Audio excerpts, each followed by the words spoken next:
అధిక బరువుతో బాధపడుతున్నారా? వెనిలాస్ వెయిట్ లాస్ డైట్ ప్లాన్ తో ఇంటి దగ్గర నుంచి హెల్దీగా బరువు తగ్గండి. వినాయక చవితి అనగానే తెలుగు వారికి గుర్తొచ్చేది ఖైరతాబాద్ మహాగణపతి. ప్రతి ఏడాది లక్షల మంది బొజ్జ గణపయ్యను దర్శించుకుంటారు. అంతెత్తున విగ్రహం ఎన్నడూ చూడలేదని మురిసిపోతుంటారు. అలాంటి ఖైరతాబాద్ విఘ్నేశ్వరుడు ఇప్పుడు తెలుగు బుక్ ఆఫ్ వరల్డ్ రికార్డ్స్లోకి ఎక్కాడు.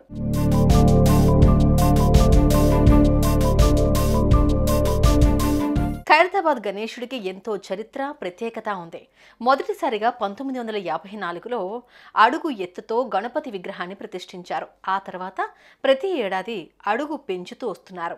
ఈ ఏడాది 70 అడుగుల వినాయకుడిని ప్రతిష్ఠించారు. పర్యావరణ హితం కోసం మట్టితోనే ఈ బడా గణపతి విగ్రహాన్ని తయారు చేశారు. 70 అడుగులు భారీ వినాయకుడి కోసం 1000 బ్యాగులు మట్టి, 18 టన్నుల ఇనుము, 2000 మీటర్ల కాటన్ క్లాత్, మరో 2000 మీటర్ల జూట్ క్లాత్ను ఉపయోగించారు. మొత్తం 78 రోజుల్లో ప్రతిమ సిద్ధం చేశారు.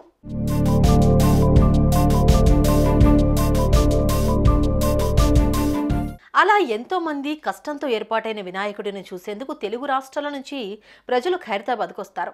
ఇసుకేస్తే రాలనంత జనం వస్తారు. భక్తుల పూజలు అందుకున్న వినాయకుడు సంతోషంగా గంగమ్మ ఒడికి చేరుతాడు.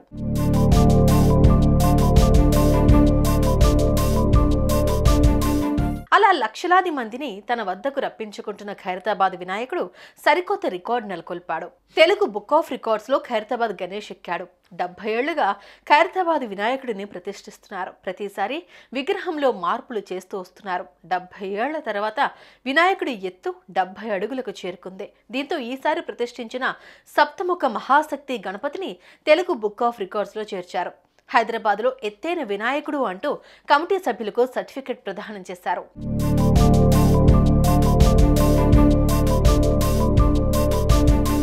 ఖైరతాబాద్ వినాయకుడు ఎంతో ఫేమస్.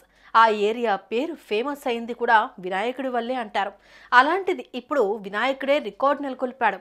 ఎవరు ఈ రికార్డ్ బ్రేక్ చేసే ఛాన్స్ కూడా లేదు.